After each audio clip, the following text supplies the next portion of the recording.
Hello বন্ধুরা, welcome to my new blog. তো আজকে আমি কোথাও যাইনি, আজকে বাড়িতেই আছি। মানে এটা আমার একটা লাইফস্টাইল ব্লগ বলো বা ডেইলি ব্লগ বলো, সেরকম একটা কিছু।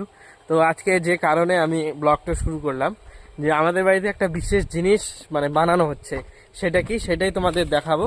তো চলো দেখাই। এই সেই জিনিস যেগুলোর কথা আমি ভিডিও শুরুতে বলেছি। যারা চিনেছেন তারা তো চিনেছেন, যারা এখনো পর্যন্ত চেনেন নাই আসলে এগুলো কি, তাদের জন্য বলে রাখি।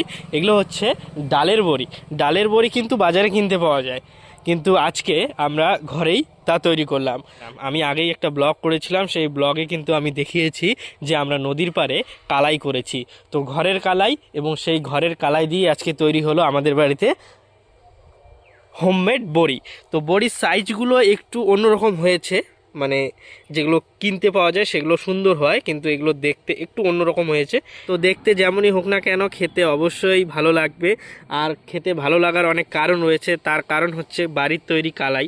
কালাইগুলো করতেও কিন্তু অনেক পরিশ্রম, সেগুলো তোলা, সেগুলো বাড়িতে এনে ঝাড়াই বাছাই করা, এবং সেগুলো আবার পরবর্তীতে ভিজিয়ে রাখা, তারপর বেটে একটা একটা করে এগুলো দেওয়া, মানে প্রচুর একটা পরিশ্রমের কাজ। কিন্তু যতই পরিশ্রম হোক না কেন, আবার যখন এগুলো তৈরি হয়ে যাবে খেতে কিন্তু অবশ্যই ভালো লাগবে।